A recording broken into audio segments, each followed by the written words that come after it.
Hi, I'm Frida Sacates Dumon from BS Crim 2D, and I will be discussing the three topics of this presentation. The first one is the types of witnesses, second is the interrogation techniques, and third is the signs of deception. First one is the types of witnesses. Number one is the know-nothing type, or sila yung reluctant type of witness. They are the one who we call uneducated, or they have this low level of intelligence. So then the only way for the investigator to get an information from them is to levelan nila yung intelligence ng kausap nila. Second is the disinterested type, or the uncooperative and indifferent subject. The only way to deal with them, or to get the information from them, is to find their field of interest para mapagsalita mo sila. Third is the drunken type, or the under the influence of liquor. Sila yung mga intoxicated persons. Yung style of questioning here is that the investigator must adapt to the psychology of the subject. Fourth is the talkative type. This type of witness is prone to exaggerate things. They tend to add irrelevant or new matters to their narration. Dadagdagan at dadagdagan nila yan kahit wala naman talaga yun sa nangyari. For example is nagkaroon ng collision between two cars and then nagkainitan yung drivers neto. Nagsuntukan lang sila bare hand, walang weapons na nagamit. But when the talkative type witness was interviewed by the investigator, sinabi niyang gumamit sila ng mga patalim or knuckles to hurt each other. Fifth is the honest witness, or the truthful and cooperative witness.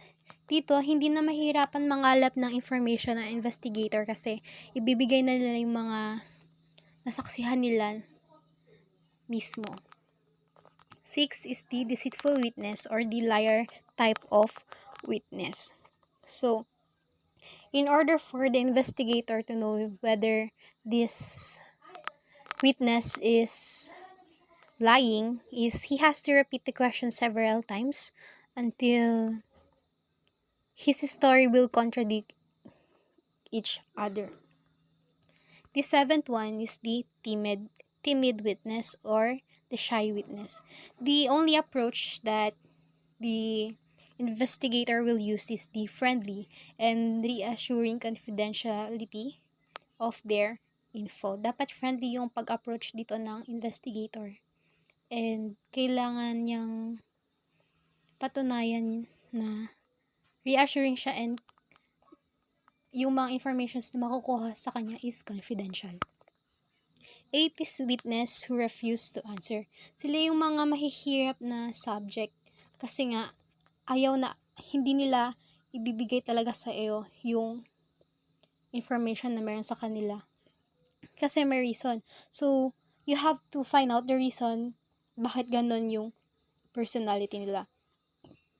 Like, for example, baka nagkaroon sila ng trauma about what happened, or may mga threat silang nakukuha from the other side na huwag kang magsabi kasi baka papatayin kita. 9th is the reluctant or suspicious.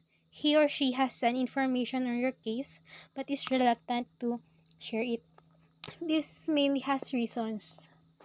Yung iba is they fear the retribution from their neighborhood, or takot lang talaga sila sa mga police.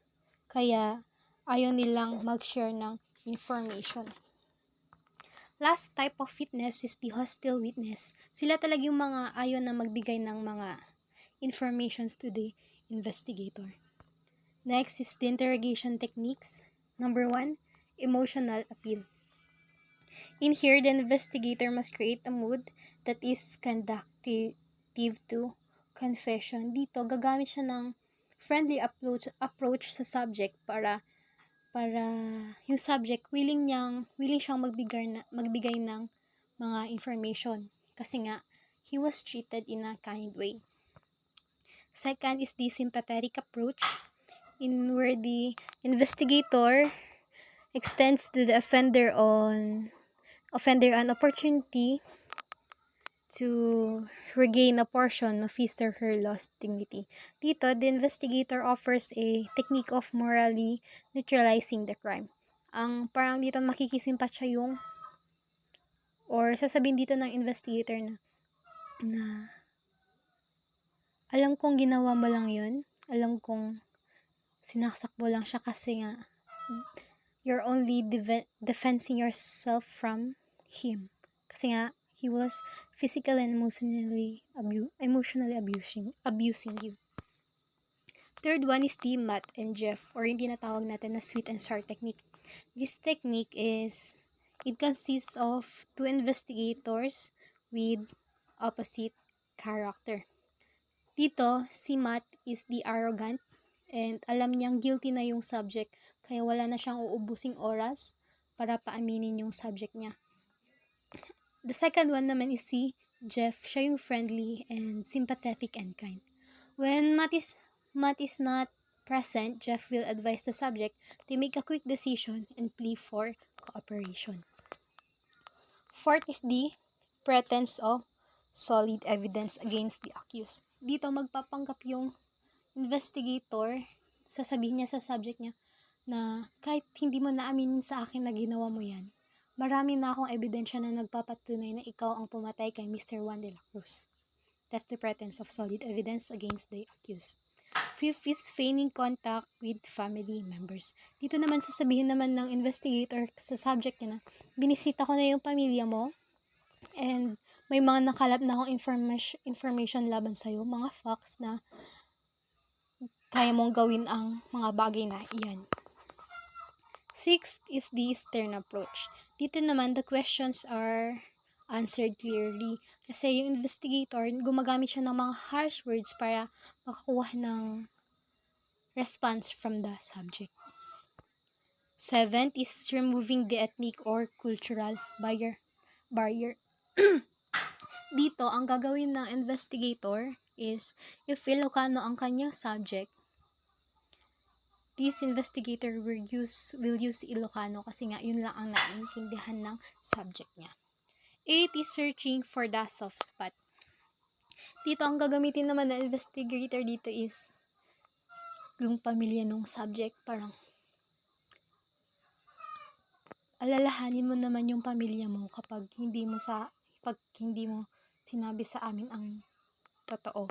Mas lalo mo lang silang masasaktan. Something like that. 9th is projection. Dito naman, the process of putting the blame to others, not alone to the subject. Ang ginagawa dito ng investigator, ang sasabihin niya sa subject na, amo ka inaramid mo lang ajay ta dinurugan na kaning kastoy. That is projection. 10th is deminimization. Here, it downplays the seriousness of one's offense. Ang sasabihin ng investigator sa subject niya, aminin mo sa akin ang mga ginawa mo kasi babawasan ko ang sintensya mo kapag ginawa mo yan. Imbis na bibigyan ka namin ng 5 taon sa kulungan, kapag inamin mo, bibigyan ka lang namin ng 3 taon sa kulungan. That's all for interrogation techniques. Last is the signs of deception. First one is no eye contact. Mostly, if someone is lying, hindi siya titingin sa mga mata mo during the conversation.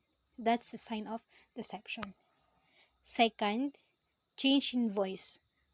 Parang dito, kapag alam mong nagsisinungaling sa yung isang tao, parang mas bibilisan niyang magsalita and probably nag-change na yung tone of voice niya or yung pitch niya.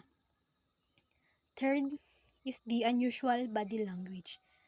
If a person stops their foot or fidget their hands, and sometimes hinahawakan rin nila yung mukha nila, yung mata, nagkakaunt ng mata, or yung ilong, they're showing signs of nervousness wherein can be also a sign of deception. Fourth is the something sounds fishy. Dito, the statements that the subject is giving to the investigator contradicts each other. And sometimes, nagiging inconsistent na rin sila sa mga sinasabi nila. Fifth is overly defensive. Sometimes when a person is lying, they will become extremely defensive. Minsan, ayaw pa nilang sagutan yung mga questions na binibigay mo sa kanila. Kasi natatakot sila na baka malaman mo ang nagsisinungaling sila. Six is changes subject easily. If someone is lying, papalitan nila yung subject nila kasi yun nga, ayaw nilang malaman na nagsisinungaling yung subject. Ayaw nung subject na malaman ng investigator na nagsisinungaling siya. 7 is stammering or stuttering. Kapag ang subject ay nagsisinungaling, pag nalaman mong nagsisinungaling ang subject, they usually stutter kasi nga hindi na nila alam kung anong sasabihin nila. And pag-iisipan nila kung tama ba yung sinabi nila, kung konektado ba yung sinabi nila before yung mga ganito, ganun. 8 is humor or sarcasm. A guilty person will try to change the subject using humor or sarcasm. 9, swearing to or before God that he did not commit the crime. And lastly, he often get permission to go to comfort room. Dito, hindi na niya kaya pigilan yung pantog niya dahil sa nervous. That is the 10 signs. That are the 10 signs of deception. That's all, and thank you.